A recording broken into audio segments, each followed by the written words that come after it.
Breaking news, everyday news on Prince Miller Entertainment TV. Subscribe to the channel. Remember, guys, follow us on all our social media platforms: on Instagram, Prince Miller Entertainment; Facebook, Prince Miller Entertainment; Facebook group, Prince Miller Entertainment TV. You're available on Twitter at PMillerENT.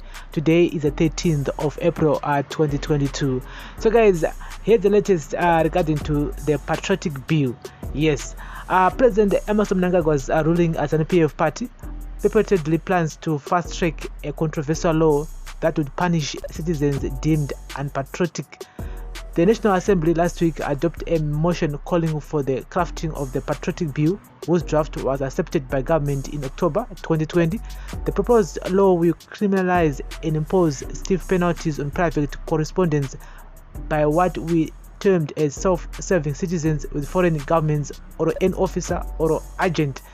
Activists say the law is targeting at government critics and opposition leaders like Citizens Coalition for Change CCC leader Nelson Chamisa and his deputy Tendai, whom government claims called for sanctions to be imposed on the country as the country heads towards the 2023 general elections. Government information were last week infiltrated when journalist cum activist Opel addressed a human rights summit in Geneva, Switzerland, where he detailed human rights abuses and failure to invest in public health in the country. The ruling party has now sponsored a shadow pro-Mnangagwa organization called Varakashi for ED to petition Attorney General Prince Machaya to compel him to expedite the drafting of the bill. As Varakashi for ED were outraged and concerned that in spite of the destructive effect of the sanctions to Zimbabwe being so obvious and so acknowledged by a majority of the international community, there are some Zimbabweans who have proved to be unpatriotic, malcontents, hell-bent on begging for the sanctions to stay on. The petition read, "We therefore call upon your Machaya's esteemed office to do its part pronto and assist the government of Zimbabwe to enact the Patriotic Act, which should be equivalent of the United States of America's Logan Act, which is in sense prohibits and criminalizes Zimbabwean citizens and residents from engaging in unauthorized foreign negotiations, parallel diplomacy, foreign lobbying, sanctions, incitement, and foreign political and economic relations with countries in dispute with Zimbabwe or hostile to Zimbabwe." To give credits to the controversial bill, Zanu PF has been using former opposition members who have defected to the ruling party to come up with messages and videos apologizing to Zimbabweans for their role in opposition politics and begging for sanctions.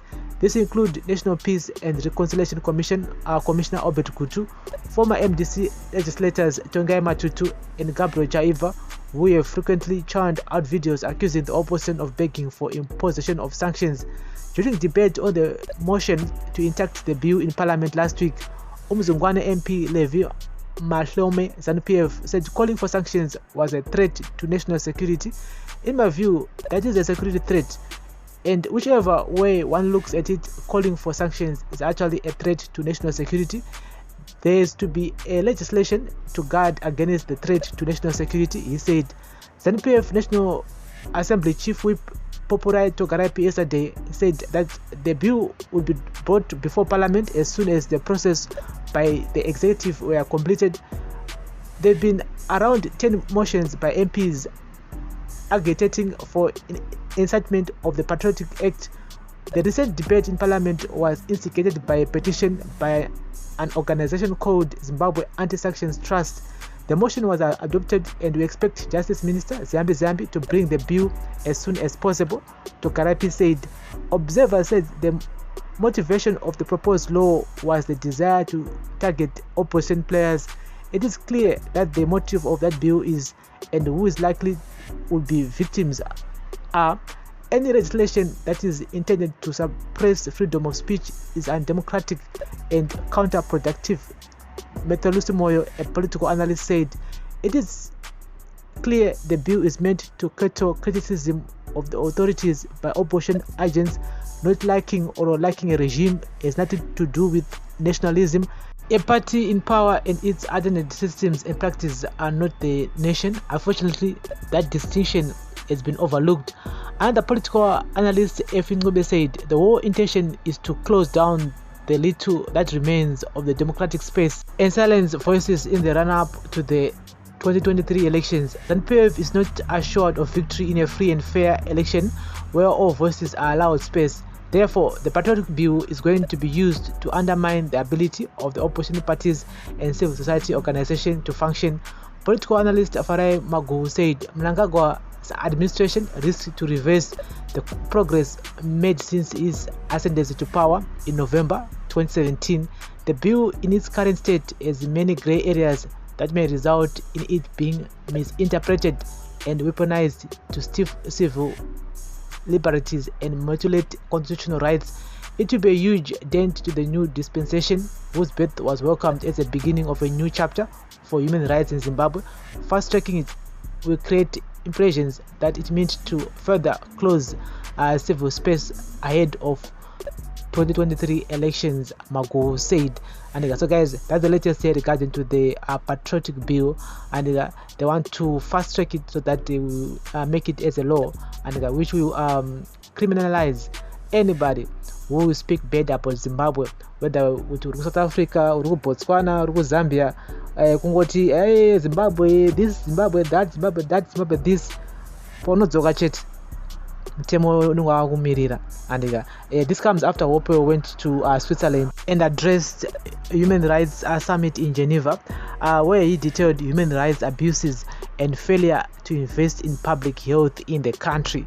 Yes, I all know at the moment you'll be lucky to come back home. Most people are kufira kuparanyatwa because hakuna mishonga, hakuna like cancer machine hakuna, and kuscreen wa cancer yaja kwa Zimbabwe atoni mawana unless watenda ku private hospital, and so there are some of the things that Opel addressed in Geneva, Switzerland. Saka wana kufara including the ruling party Zanu PF. That's why they want to make this Patriotic bill a reality as soon as possible before my elections at 2023.